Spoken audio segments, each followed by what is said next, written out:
Hola, ¿qué tal amigos? Buenos días, buenas tardes. Ya precisamente ahorita en este momento estamos iniciando la tarde de este 2 de marzo de 2021. Todavía pues algunos meses para poder terminar de salir de esta crisis sanitaria que tenemos con el COVID-19. Pero bueno, pues la verdad es que de todas maneras, como decía Víctor Frank, el exterior, la parte externa no nos define.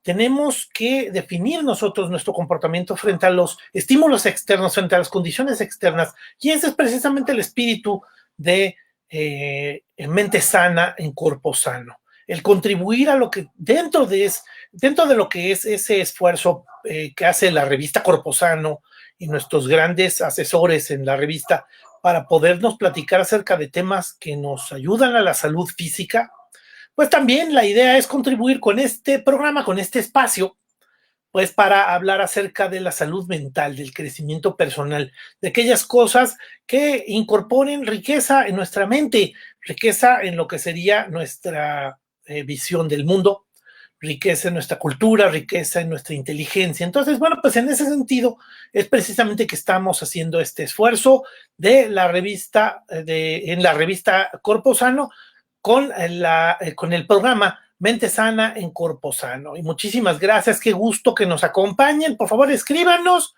qué es lo que ustedes ven en estos temas de cultura, en estos temas de crecimiento personal, en estos temas de desarrollo mental, de desarrollo intelectual que se hace en Mente Sana. Pues la verdad es que les agradecemos mucho que nos acompañen y que nos escriban. Y pues el día de hoy tenemos un tema bien interesante. Vamos a estar hablando acerca de la cultura griega. La cultura griega tiene varios momentos y es una historia muy compleja y enorme. Hay temas en cantidades enormes porque Grecia antigua contribuyó en la cultura de una manera impresionante. Contribuyó, por supuesto, que en la base filosófica de Occidente, con Sócrates, Platón y Aristóteles desde la ciudad de Atenas. Pero también vemos, por ejemplo, bueno, pues en la imagen que aquí se está proyectando, vemos, por ejemplo, también su contribución en arquitectura. Toda la arquitectura de los grandes edificios monumentales, de lo que serían las funciones estatales, tienen esa forma, tienen una forma griega, como si fuera el Partenón.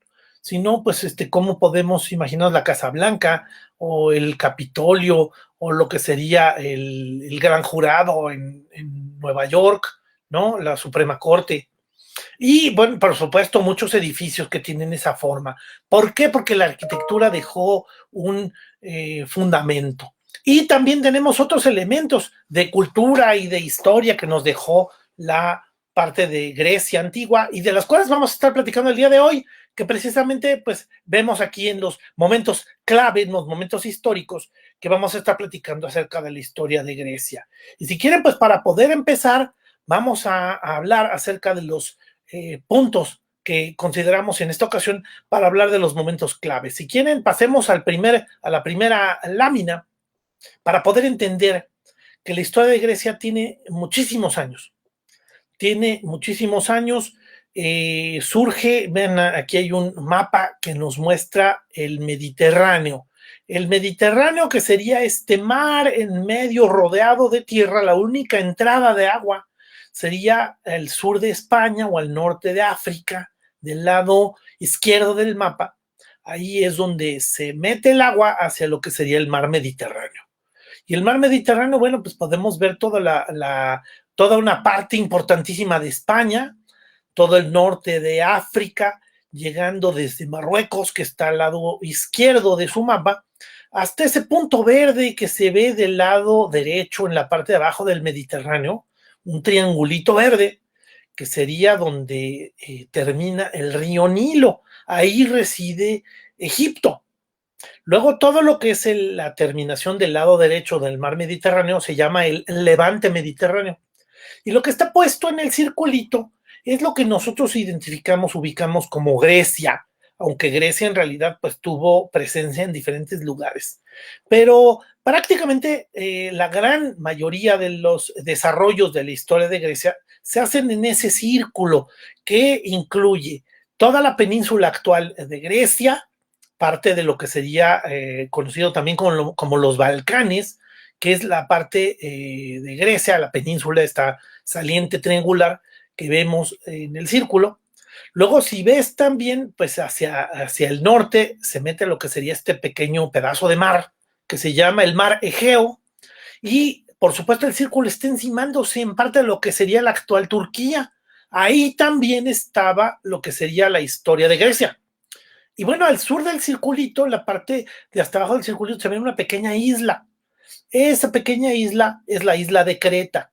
Entonces, bueno, pues alrededor de todo eso es que surge la historia de Grecia. Por supuesto, después Grecia se va a extender. Si quieren, pasemos al siguiente diagrama, porque en el siguiente diagrama vamos a poder ver que la extensión, pues en realidad lleva a todos estos puntos de color rojo que se muestran en este nuevo mapa. Todo Grecia después, pues se extendió a lo que sería todos esos puntos.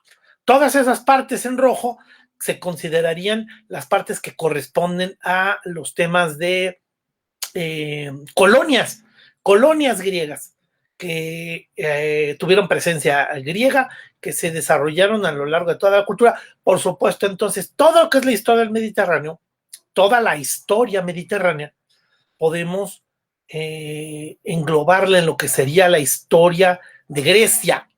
Y la herencia griega, la presencia de Grecia, termina llegando a todos estos puntos.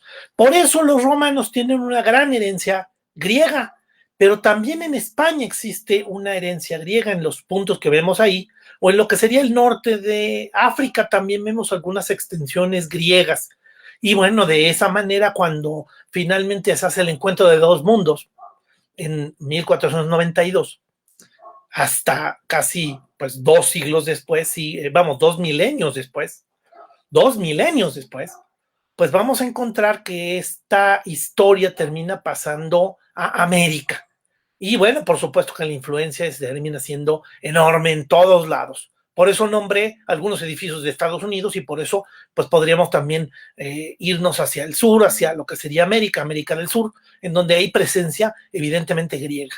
Y bueno, pues vamos a continuar con lo que sería esta parte de la explicación de la historia griega. Estamos hablando de los momentos clave de la historia de Grecia. Y si quieren, pasamos a la siguiente lámina, en donde vamos a empezar a meternos poco a poco en lo que serían nuestros grandes temas. Ahorita yo quisiera empezar con el punto número 5. El momento número 5, como en nuestros programas anteriores, estamos yéndonos en los 5 momentos clave. Vamos a llegar al 4, al 3, al 2, para que finalmente lleguemos al 1. Y bueno, coinciden con también una secuencia cronológica que sería la explicación. Nuestro momento número 5 empieza alrededor del siglo XVIII, XIX antes de Cristo. Aquí podríamos hablar de pues una historia muy, muy antigua. ¿Qué es lo que dicen los historiadores y los arqueólogos? Los historiadores y los arqueólogos dicen, fíjate que la gente que vivía en diferentes lados de la parte de Medio Oriente, lo que actualmente sería más abajo de Turquía, hacia la zona de Irak, pues ahí surgieron las primeras civilizaciones. Pero los grupos humanos fueron moviéndose buscando alimento. Es así como de repente esos grupos empezaron a irse hacia diferentes lados y un grupo humano terminó yéndose hacia el Mediterráneo. Y ese grupo humano que empezó a moverse se terminó yendo hasta por mar, ya sea por balsas, por medio de troncos, por la forma que pudieras ver más precaria. Finalmente llegaron habitantes a la isla de Creta, que está puesta en ese mapa. Y entonces la gente al final nadando por medio de una tormenta, arriba de algún tronco, arriba de ramas, con una balsa precaria, finalmente llegaron a habitar la zona de Creta. Este no es el único momento en el cual de repente vamos a encontrar que la gente pudo llegar a esos lugares. Pudo haber sido también que bajar el nivel del mar por los momentos de congelamiento, de que se hizo una era de hielo, se aumentó el volumen de los casquetes polares y bajó el nivel del mar. Es probable que también eso haya facilitado que la gente llegara a Creta, como también pudieron haber llegado a América. Pero, bueno, pues la verdad es que estos grupos de avance se les llama oleadas de avance. Y así es como de repente dentro de toda esa zona que podemos ver llena de islitas y pareciera muy accidentada, no sé si ves que tiene muchas salientes, toda esa zona está llena de montañas con espacios de acantilados difíciles de transitar. Aún así, los humanos lograron llegar a diferentes puntos en esa zona. Y es ahí donde surge la cultura griega. La primera parte es la era minoica. La era minoica es la era más antigua de la historia de Grecia y el nombre se refiere a el Minotauro. El Minotauro es el que va a dar el nombre a la era minoica. Y el Minotauro también pues está ligado y seguramente el nombre, pues algunos me corregirán y dirán, no, pero es que esto del Minotauro y la era minoica tienen un origen común que es el rey Minos. En Creta empezó a florecer una civilización y finalmente llegó a tener un reino poderoso. Este reino era un reino de navegantes y estos navegantes pues empezaron a dominar todos estos mares por medio pues efectivamente de intercambios comerciales y también pues de grupos fuertes que de repente empezaron a hacer que las islas y los puertos empezaron a pagar también tributo. Es así como Creta se vuelve en primer lugar el centro político de toda esta zona. Imagínate, es interesante que termina siendo una isla la que sobresale políticamente en este territorio. Aquí surge un rey legendario llamado el rey Minos. El rey Minos, pues es, dentro de las leyendas griegas, es un favorecido por los dioses. Acuérdate que toda la historia de Grecia también está dominada por la presencia de su panteón, de su mitología. Toda esta mitología tiene grandes dioses que tienen figuras humanas y que tienen pasiones humanas. Sobre todo se caracterizan por ser caprichosos, se caracterizan por ser viciosos, se caracterizan también por ser poderosos, pero al mismo tiempo también dominados por sus pasiones. Entonces, bueno, pues los dioses son los que de repente juegan con los hombres. Y bueno, dentro de esta historia, al rey Minos, de repente los dioses lo premian dándole un toro bellísimo que salió del mar para que él lo adorara. Llama mucho la atención que la historia de Creta y la historia griega surge de una historia de toros, los toros que al final van a ser adorados y van a ser cuidados por los griegos. Y bueno, pues al final es curioso cómo nuestra cultura actual pues tiene cierta presencia de los toros, la fiesta brava, en donde tienes una plaza, en donde el toro se mueve en la plaza y sale un matador y finalmente hace toda una ceremonia, tiene sus partes, la fiesta brava, y pues al final de repente termina con el sacrificio del toro. Por supuesto, para muchos una historia muy sangrienta, una barbaridad, pero por supuesto que también lo que quiero es hablar acerca del origen cultural, porque así como el toro surgió en Creta, pues termina llegando a todo el Mediterráneo y se caracteriza el Mediterráneo por las fiestas con toros. Tan es así que la historia de Quo Vadis ya en el Imperio Romano, en la persecución de los cristianos, pues hay una escena en donde también hay un enfrentamiento de unos cristianos en sus plazas de sacrificios, que son los circos, en donde matan a un toro. Entonces, bueno, pues al final también ahí vemos esa presencia del toro. En fin, pues este toro es bellísimo, pero se le pide al rey Minos que tiene que sacrificarlo. Tiene que sacrificarlo a los dioses para honrarlos. y a la hora de que le piden hacer ese sacrificio, pues él ve el toro tan hermoso, tan bello, que decide no matarlo, sino engañar a los dioses, matar a otro toro y guardar a este toro en unos establos, y lo cual le va a traer una maldición, porque la esposa del rey Minos se va a enamorar del toro. Una cosa sumamente barbárica, ¿no? Al final, bueno, dices, ¿cómo que se va a enamorar del toro?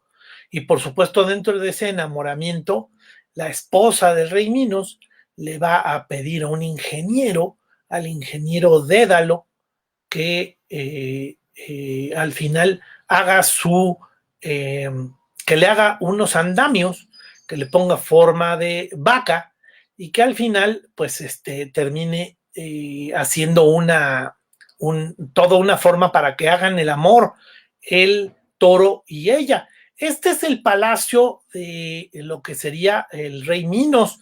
Son rescates de lo que sería arqueología. Aquí vemos los diferentes espacios del palacio, son cosas bellísimas. Vemos, por ejemplo, que las columnas tienen pinturas, están de colores, ese color rojo llama muchísimo la atención. Este es el Palacio de Nosos. Cuando uno visita la isla de Creta, pues puede hacer esa visita a lo que sería estos lugares.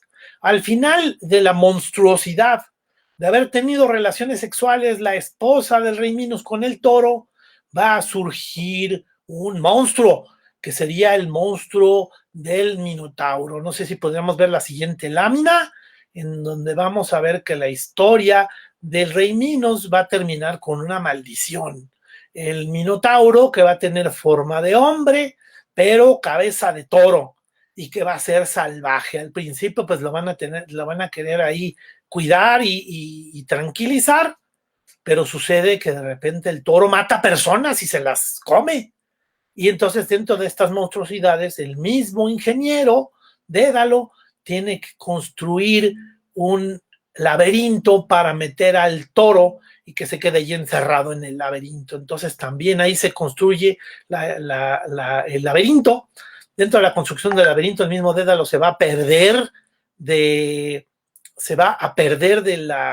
en el laberinto junto con su hijo, y para salir van a tener que hacer una serie de artimañas en las cuales terminan saliendo por el aire. Pero bueno, pues el toro ahí se va a quedar adentro del laberinto. El toro sale frecuentemente, cada vez que hay una luna llena, el toro sale del laberinto y ataca gente, y la mata y se la come. Entonces, bueno, pues lo que hace el rey Minos es decir, pues ¿cómo le vamos a hacer? Pues al final lo que hace es primero empezar a sacrificar criminales.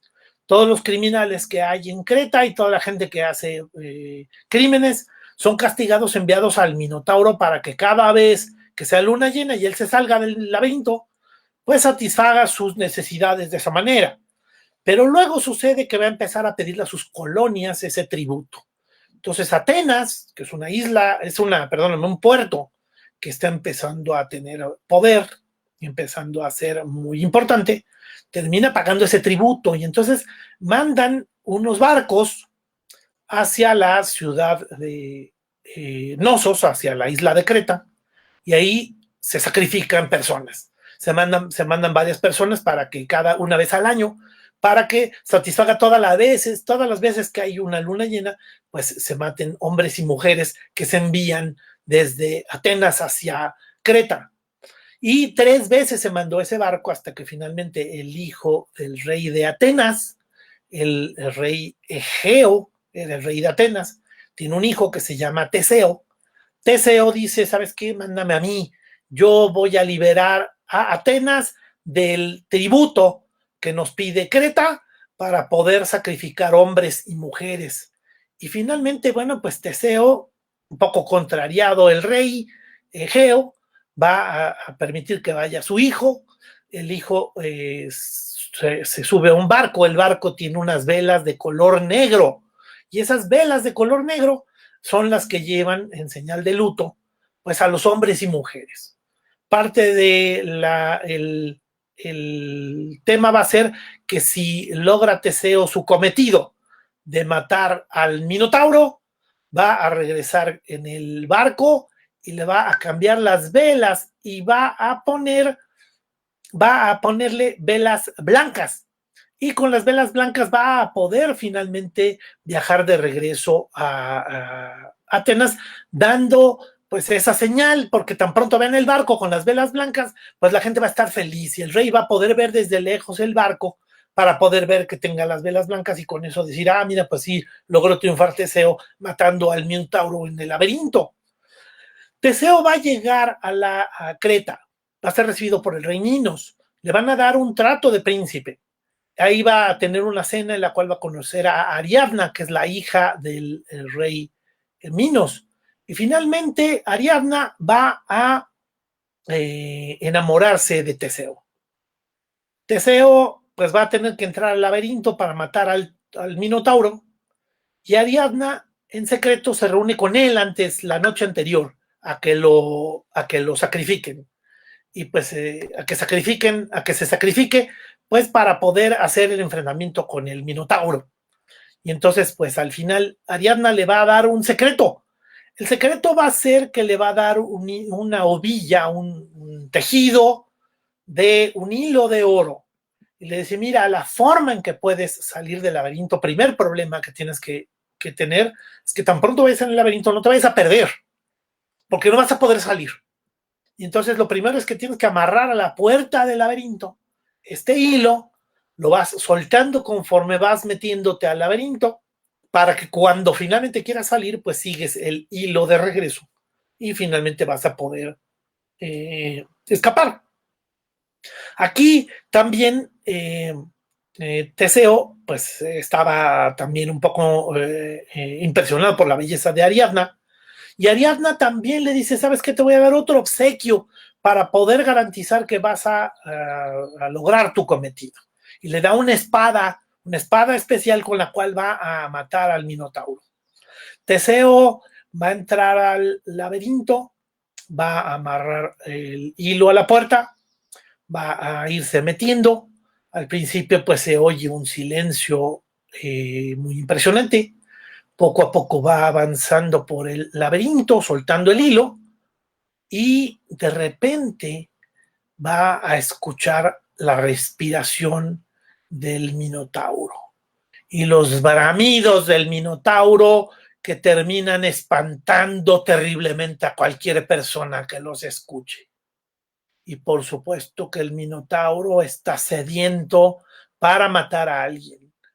Poco a poco va tratando de acercarse Teseo a donde se encuentra el Minotauro y finalmente se lo va a encontrar a la hora de dar una vuelta en una de las paredes del laberinto. Se va a encontrar de frente con el Minotauro y va a empezar a tener sus enfrentamientos terribles. Este enfrentamiento, por supuesto, durísimo, terrible, y finalmente pues va a terminar Teseo matando al Minotauro y después de matarlo le va a cortar la cabeza y finalmente va a poder tratar de salir del laberinto, siguiendo de regreso el hilo conforme le había dicho Ariadna, y por supuesto afuera lo van a celebrar, lo van a festejar porque él finalmente libró a la ciudad de Creta y libró a todos los que son las colonias de alrededor de esta gran maldición que fue la presencia del Minotauro. Finalmente, bueno, pues Teseo va a estar lleno de fiestas y de honores, y Ariadna se va a enamorar de él y va a decir pues que quiere regresarse con él a Atenas. No sé si pudiéramos ver la siguiente lámina, en la cual podemos ver pues que está ahí el enfrentamiento de Teseo con el Minotauro. Podemos ver que dentro de los azulejos, dentro de los pedazos ahí de colores de todos estos grabados, pues ahí vemos a Teseo enfrentándose al Minotauro. Si quieres pasamos a la siguiente lámina para poder ver pues el barco con velas negras, zarpó de Atenas con las velas negras, y bueno, Teseo pues está enamorado de Ariadna, zarpan de regreso hacia el puerto de Atenas, ya se llevan a Ariadna porque se va a casar con Teseo, pero sucede que una tempestad los va a arrojar a la isla de Naxos, y ahí los va a arrojar a la isla, los va a hacer que se queden unos días en la isla en lo que pasa la tempestad, y cuando finalmente se abre el cielo y pueden volver a zarpar, y con el miedo de que vuelva a haber una tempestad, quieren zarpar para irse a Atenas, y no aparece Ariadna. Ariadna no aparece, Teseo pega de gritos llamándola, nombrándola, pidiendo que por favor regrese, y sus navegantes le dicen, ¿sabes qué? Ya tenemos que zarpar, y Ariadna se había quedado dormida en una playa. Al final Teseo está totalmente agobiadísimo, pero zarpan y se dirigen hacia la isla hacia el puerto de Atenas, y Ariadna ha sido abandonada en la isla de Naxos. Cuando Ariadna se despierta, corre hacia el mar, ve al barco que ya zarpó y que está allá lejos, pega de gritos y hace señales, pero nadie le hace caso. Y finalmente el barco se ha ido, Teseo va tristísimo y Ariadna se queda abandonada en la playa. Y entre todo ese agobio, a Teseo se le olvida cambiar el color de las velas. Cuando finalmente va a llegar hacia el puerto de Atenas, hacia el puerto del Pirio, pues al final va a acercarse con el barco con las velas negras, y finalmente pues va a verlo el rey Egeo, su padre. Está viendo todos los días a ver si se acerca el barco. Cuando finalmente ve el barco a lo lejos y trata de distinguir el color de las velas, finalmente va a ver que son de color negro, y dice, mi hijo ha muerto y no logró su cometido. Entonces Egeo, dentro de su desesperación, se va a arrojar por los acantilados, se va a arrojar al mar, creyendo que Teseo había muerto en manos del Minotauro. Cuando finalmente Teseo llega a Atenas, va a encontrarse con que su padre ha muerto, y pues va a ser nombrado ahora rey de esa zona, pero sucede que él va a ser rey de Atenas. Y bueno, pues Atenas va a empezar a tener ahora mucha importancia como políticamente. Pero bueno, pues parte de la historia es que efectivamente la historia, aquí destacaría yo dos datos importantes. Uno, la historia de Grecia está llena de tragedias. La tragedia de haber abandonado a Ariadna, la tragedia de los mismos hombres y mujeres que morían en el laberinto, la tragedia de finalmente Teseo no haber cambiado las velas por un error, y con eso la muerte del rey Egeo. Y bueno, también parte de las leyendas dándole un orden a la cultura. El mar que está central en lo que sería esta zona de Grecia se llama Mar Egeo, y es parte de los grandes mares del Mediterráneo. Entonces, bueno, pues sucede que el Mar Egeo es precisamente el que está entre Turquía y la península de los Balcanes, la península griega, y bueno, pues ese mar se llama Mar Egeo en honor al rey Egeo, el padre de Teseo. Y bueno, pues parte de la historia da ese orden, esa estructura a las cosas. Y bueno, pues efectivamente con eso hablaríamos del primer momento histórico, precisamente el surgimiento de la vida y de la civilización, y una civilización que empieza a ser dominante de la zona.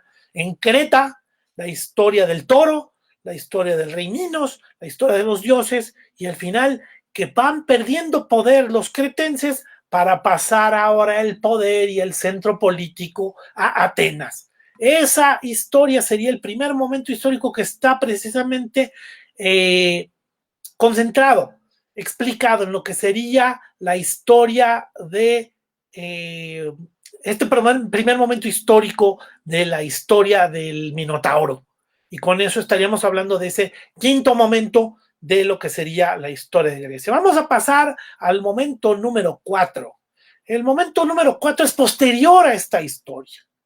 Derivado de esta historia surgen otros momentos que también van a dar poder a Atenas y que ya concentran mucho de la historia ateniense como el centro cultural y político de Grecia.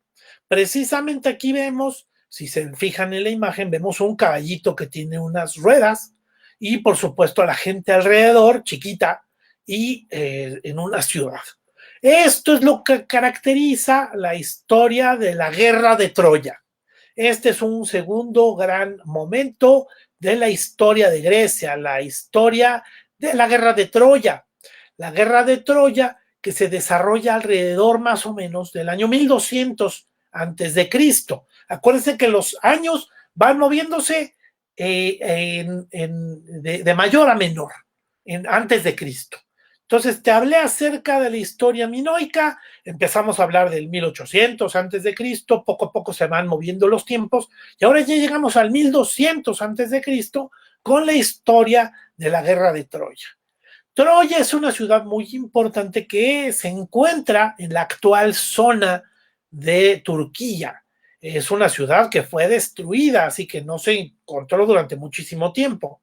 Y bueno, pues parte de la historia de la guerra de Troya es la que fundamenta, la que focaliza el origen de muchas leyendas del Mediterráneo y la historia de Grecia está rodeada de este tipo está alrededor de lo que sería la historia de la guerra de Troya.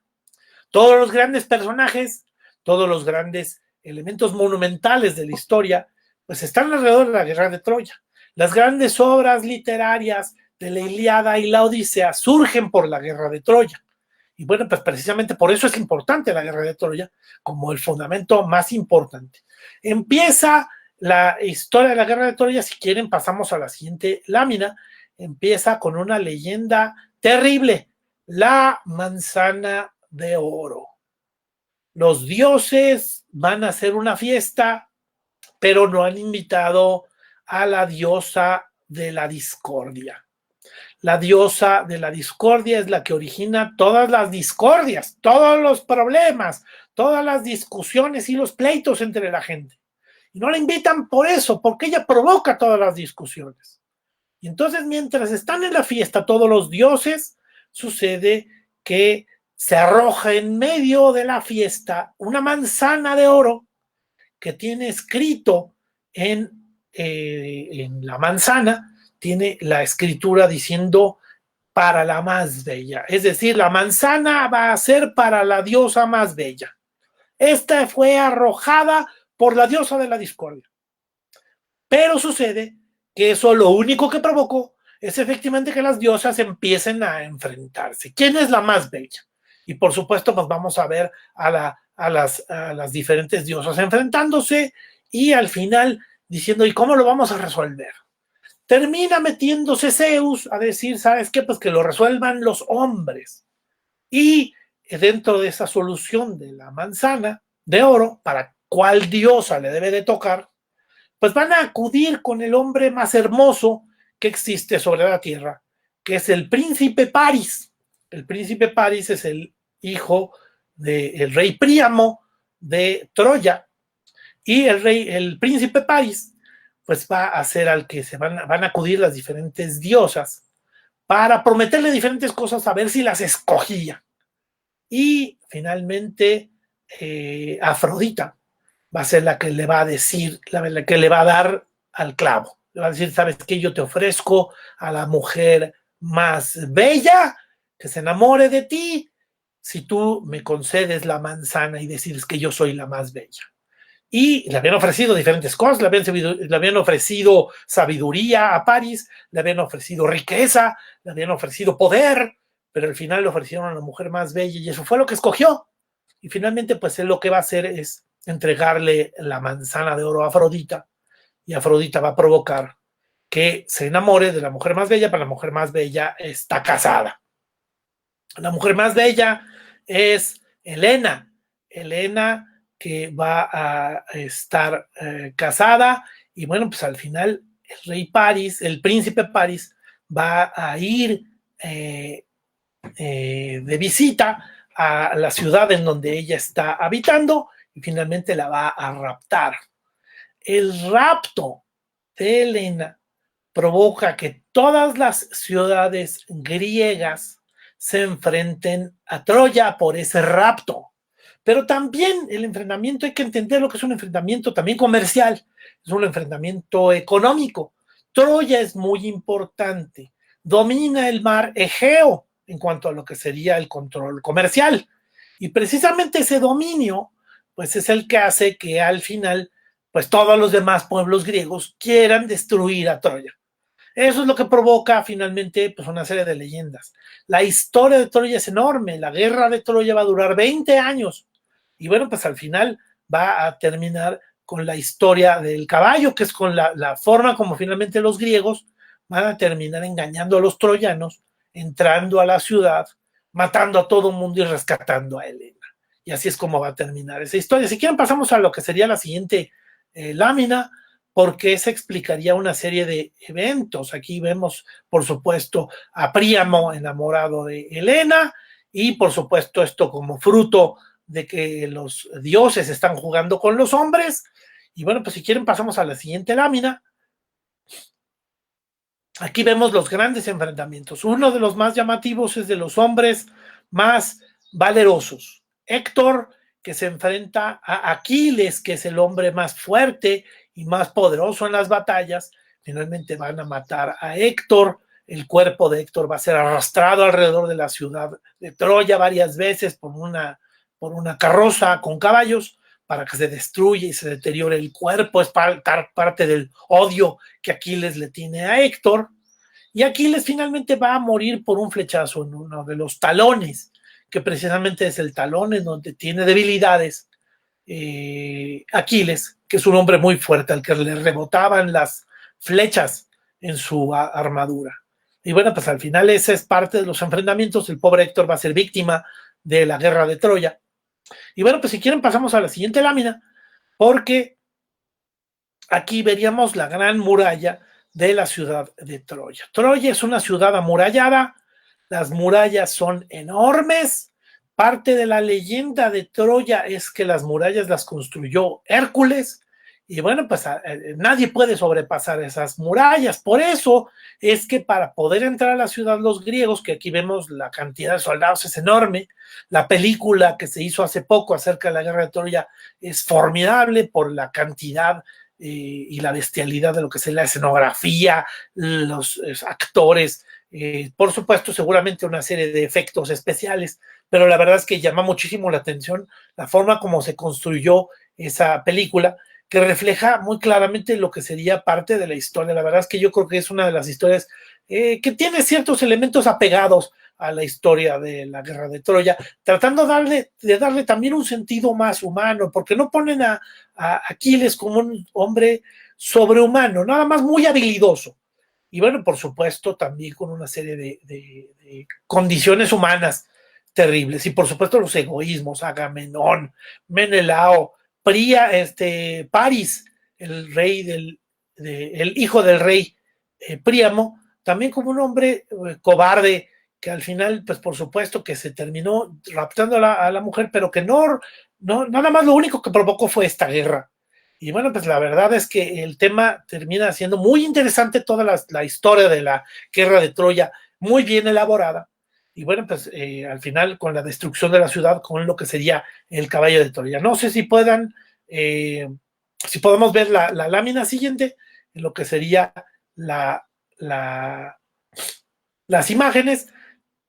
Aquí lo que queremos reflejar es precisamente que quien cuenta la historia es un personaje. Aquí vemos que está utilizando en esta representación, utiliza una lira que es para cantar, porque este personaje, esta escultura, representa a Homero, el gran poeta lírico que se supondría escribió o armó lo que serían estas dos historias de la historia de la Ilíada y la Odisea, que narran parte de la historia de la guerra de Troya. Se sabe o se tiene como parte de las leyendas que Homero era ciego.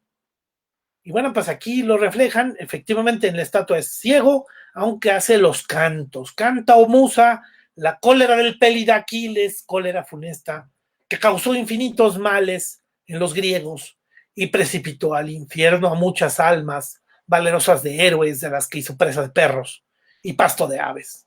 cumplíase la voluntad de Zeus.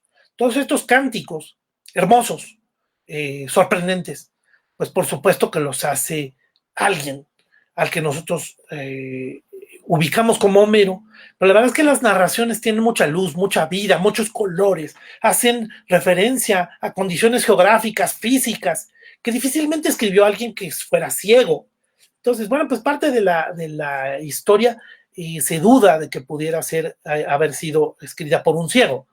Y bueno, pues por supuesto que también se duda que pudiera haber sido escrita por la misma persona la historia de la Ilíada y la historia de la Odisea. Y sin embargo, bueno, pues tradicionalmente eso es lo que aceptamos, que Homero escribió ambas historias. También, y vale la pena ver la siguiente lámina, tenemos un personaje muy llamativo dentro de toda esta historia. Este señor vivió en el siglo XIX de nuestra era y se llamó Henry Schliemann, un alemán. Este alemán leyó la Ilíada y la Odisea muchísimos años después de haber sido escritas. Dedujo, a partir del estudio dedicado al tema, dedujo una serie de cosas. Empezó a tratar de ubicar, oye, ¿dónde está Troya? Y por supuesto con el estudio de los libros y de lo que fuera sus fuentes, empezó a tomar referencias históricas y finalmente dijo, ¿sabes qué? Ya descubrí, con todas estas referencias, ya descubrí dónde está la ciudad de Troya y dónde fue destruida, porque nadie sabía de la existencia de la ciudad de Troya para el siglo XIX. Todo el mundo creía pues, que además esto era una leyenda. Y sin embargo, Henry Schliemann dijo, no, no es cierto, no es una leyenda, tiene unos detalles, una claridad muy impresionante, así que yo voy a descubrir eso. Y eso lo descubrió muy joven. A partir de eso, él se dedicó a trabajar en diferentes lados, trabajó limpiando en diferentes lugares, limpiando platos, trabajando, cargando cosas, ahorraba cada centavo, era un tipo que se sabe que durante mucha parte de su vida era muy tacaño, todo lo guardaba, pero es porque estaba juntando todo el dinero para lo que sería precisamente la búsqueda de Troya. Y finalmente, cuando logró juntar el dinero, se lanzó a la zona de Turquía y en la zona de Turquía contrató a unos excavadores. Él no es arqueólogo, él era un aficionado. Y finalmente va a irse a donde él cree que la ciudad existe, va a pedirle a los excavadores que empiecen a trabajar y entonces de repente va a encontrar la ciudad de Troya dentro de sus excavaciones. Va a excavar y excavar y excavar y finalmente va a encontrar la ciudad de Troya. Algo sorprendente, todo el mundo creía que eso era mentira. Y él al final descubre que es cierta. Y por supuesto hoy podemos ir a ese lugar y encontrar los hallazgos de Henry Schliemann. Él encontró, además de encontrar la ciudad, encontró diferentes vestigios y encuentra dentro de las excavaciones cosas impresionantes, tesoros increíbles que ahorita, bueno, pues se tienen en los museos en Alemania, porque, bueno, pues él siendo alemán empezó a llevarse las cosas que encontraba, se las llevó a Alemania, hasta que finalmente los turcos se metieron y detuvieron sus excavaciones y detuvieron pues el saqueo que al final estaba haciéndose, que al final, bueno, pues es una forma en que los turcos finalmente conservaron las riquezas de la ciudad de Troya. Pero bueno, pues al final tenemos esa como una parte de la historia de momentos clave de la historia de la guerra de Troya y pues una cosa muy llamativa. Ya nos detuvimos mucho tiempo en la parte número 5 y en la parte número 4 en esta historia. Vamos a pasar a la parte número 3 de la guerra de la historia de Grecia, una historia increíble, muy impresionante. Esta parte corresponde a lo que serían las guerras médicas. Volvemos a ver aquí el mar Egeo en el centro, la parte de colores, los colores verdes, el color verde se conoce con el nombre del Peloponeso. La parte más al norte existen otras ciudades donde está naranja y amarillo, abajo de donde está el número 3. Y desde el lado derecho de nuestro mapa van a venir los persas. Los persas van a atacar en 2 ocasiones en el siglo V antes de Cristo, principios del siglo V, en el 490 y en el 480, van a terminar atacando lo que sería la zona de Grecia. Van a cruzarse por esos pequeños espacios para poder cruzar de un lado, del lado derecho del mapa, se encuentra Asia, y del lado izquierdo se encuentra Europa, o la parte norte se encuentra Europa, y ahí lo que van a hacer los persas es colocar barcos para que los ejércitos pasen por arriba de los barcos como si fuera un puente y lograr atacar Grecia. Los griegos van a tener momentos históricos increíbles de defensa de sus ciudades. Se van a organizar, va a haber un gran héroe, por ejemplo, el gran Leónidas, lo vamos a ver en la siguiente imagen, al gran Leónidas, que va a defender el paso de las Termópilas. Es precisamente la historia de la película 300, que esa película a mí me parece un poco surrealista, también por las imágenes así medio monstruosas de los diferentes personajes, porque en realidad pues lo que sí sabemos es que los persas es un ejército bastante civilizado, que al final, bueno, pues va a estar atacando a las ciudades griegas precisamente por el dominio económico de la zona, y los griegos defendiéndose. La defensa finalmente se va a dar en las Termópilas, podemos verlo en la lámina siguiente, y aquí está el gran Leónidas en el paso de las Termópilas, ahí algunas personas rindiéndole honores. No sé si podríamos ver la lámina siguiente también, por favor.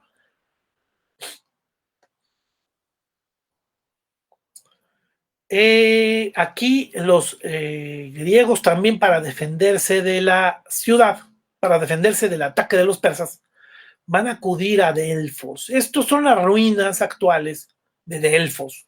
Delfos es una ciudad que está al norte del Golfo de Corinto, y van a acudir a Delfos, van a pedirle al oráculo, que es una especie de sacerdote, que les dé recomendaciones.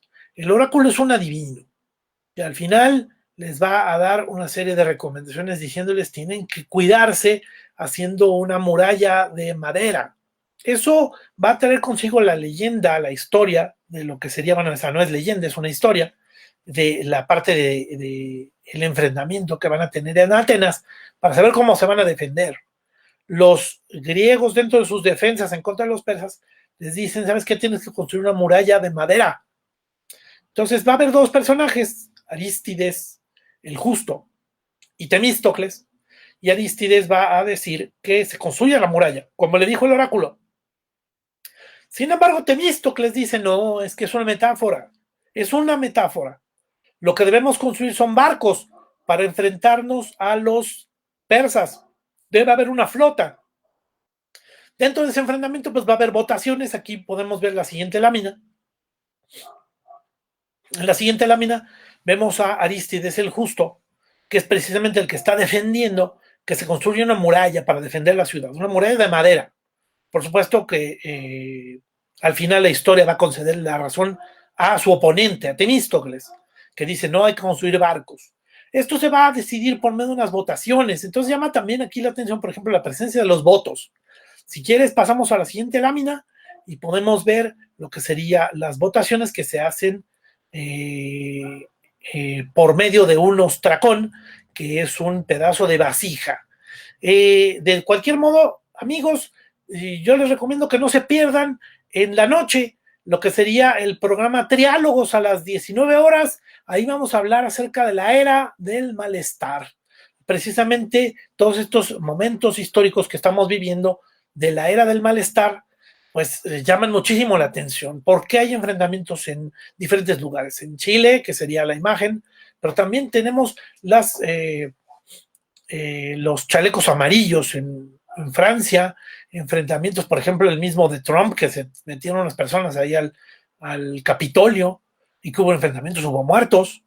¿Qué pasa? ¿Por qué la gente está con ese malestar? No es nada más el tema del COVID. Hay algo que está pasando también como la era del malestar, los eventos que están pasando ahorita en España con la detención del rapero, pues que al final tenemos ahí un montón de enfrentamientos, y bueno, pues al final también eso demuestra que estamos viviendo la era del malestar. Y pues amigos, nos está ganando el tiempo. Vamos a pasar al siguiente punto, el punto número 2.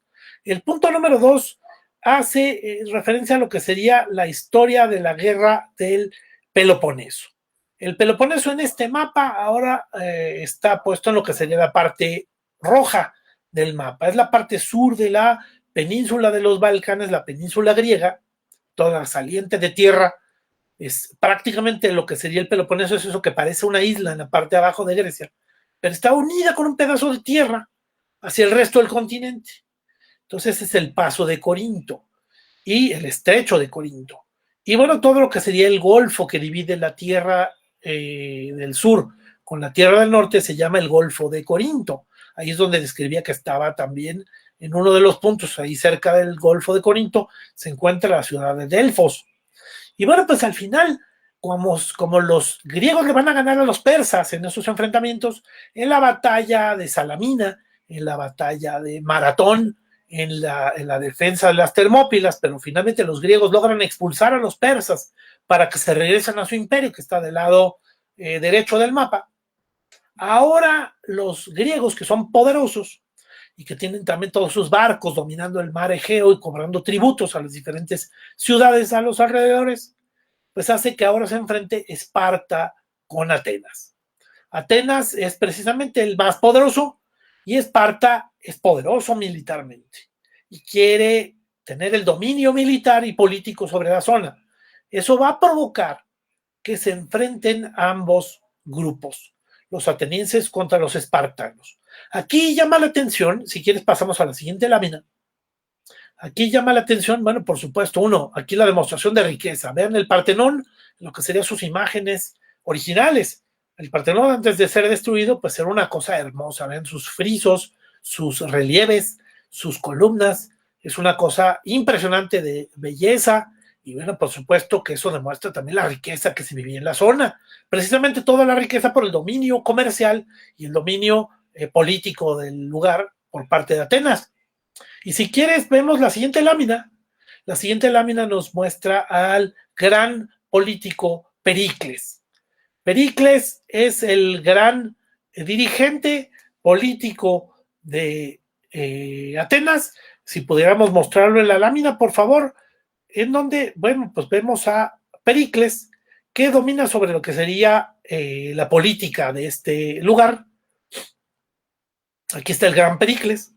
Y bueno, pues al final tenemos aquí lo que sería precisamente este gran político, pues convocando a los atenienses a defender el dominio, a defender la riqueza, la grandeza que representa Atenas.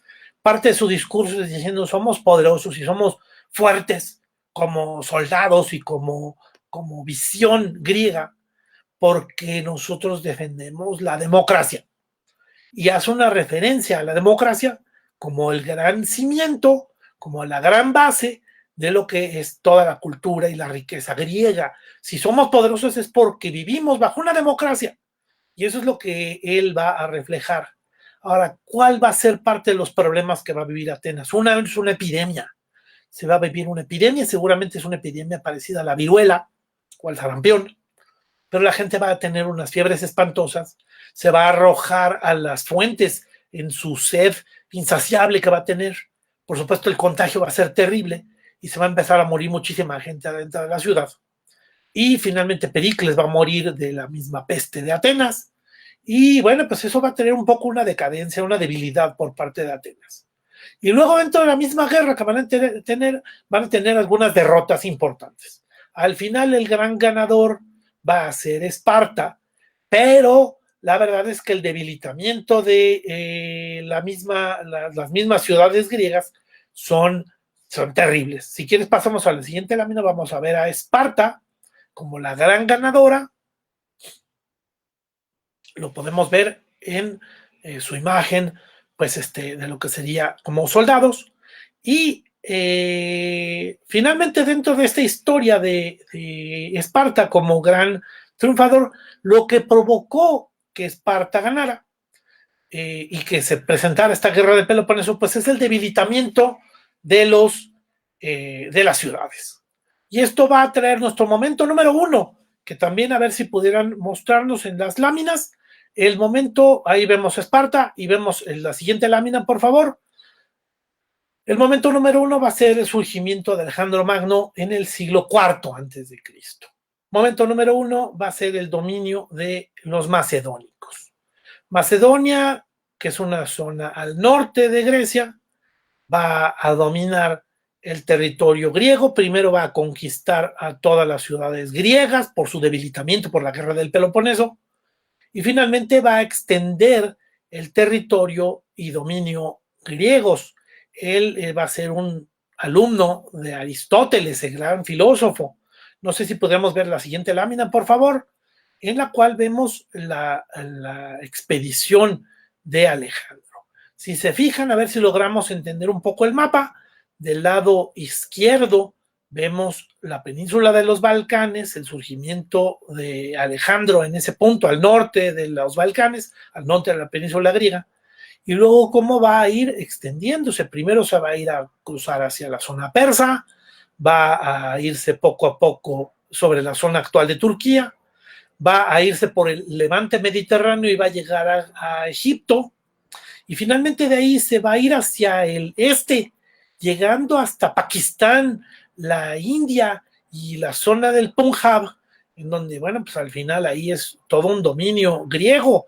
En cada uno de los puntos importantes, Alejandro va a fundar una ciudad llamada Alejandría, en honor a él. Y bueno, pues al final es también el gran surgimiento de la ciudad de Alejandría de Egipto. No sé si podríamos ver la siguiente lámina, por favor. El gran dominio, pues, es por supuesto por su técnica de soldados. Esta es una formación de soldados, la formación de la falange. Sus lanzas miden 7 metros. Así que cuando tú ya te enfrentaste al primer soldado, cuando logra llegar los soldados contrarios al primer soldado a la formación griega, tuvieron que haber pasado entre 5 y 6 puntas de lanza para finalmente llegar al primer soldado. Ya sabrás que son atroces los enfrentamientos contra la falange, una cosa durísima, porque además ya el entrenamiento hombre a hombre de los griegos es terrible, son sumamente valientes, sumamente fuertes. Y bueno, pues vamos a pasar a las siguientes láminas rápidamente, ya estamos encima del tiempo. Y esta es una de las grandes campañas, porque además aquí, además de la técnica de la formación de soldados, pues podemos ver también la formación estratégica. Las formaciones azules rodean al ejército persa. Al final estos rodeos son los que hacen que los persas sean derrotados. Estas formaciones ágiles de movimientos donde rodean a los soldados terminan haciendo una destrucción terrible. Esta es la formación que se utilizó en la batalla de Gaugamela, en donde pues ganan los griegos y derrotan a los persas de una manera terrible. Por supuesto que hacen todo el dominio de todo Medio Oriente hasta la India, precisamente con toda la extensión de Alejandro Magno llegando a esos lugares. Y si quieren pasamos a la siguiente lámina para mostrar lo que sería la ciudad de Alejandría, una de las grandes fundaciones de Alejandro Magno, en donde llega a Egipto, funda esta ciudad. Al final ahí se pone el gran faro, que después fue una maravilla del mundo, y aquí se puso también la gran biblioteca que fue el centro cultural del mundo durante muchísimo tiempo, y que finalmente conservó la cultura de diferentes filósofos, escritores, literatos, de una manera brillante. Todo esto surge en el momento de Alejandro Magno, con su dominio del mundo, un gran estratega, un gran general, un gran soldado, que surge también pues de la derrota o de la decadencia de las ciudades atenienses, vamos, de la ciudad de Atenas y Esparta, las ciudades griegas, pues que se enfrentaron a la guerra del Peloponeso, que fue el momento anterior que dijimos aquí de grandeza. Y bueno, pues al final con esto llegamos a nuestro final, amigos. Con esto llegamos a la terminación de nuestros momentos históricos. Les agradezco su presencia en este programa de Mente Sana en Cuerpo Sano. Espero que les haya gustado. Por favor, escríbanos y no dejen de ver el canal de Historiadores en YouTube, en donde pues estamos mostrando este video y muchos videos más de historia para poder acercarnos a la cultura. Y bueno, pues muchísimas gracias. Yo me despido, no sin antes decirle, pues que como dice Juvenal, mente sana en cuerpo sano, no es más que todo integral. La mente debe también ser ejercitada. Y bueno, pues ese es precisamente nuestro principio y lo que rige pues el que estamos compartiendo con ustedes estas historias. Pues muchas gracias, amigos. Nos seguimos hablando, nos seguimos viendo la próxima semana en Mente Sana. Gracias, hasta luego.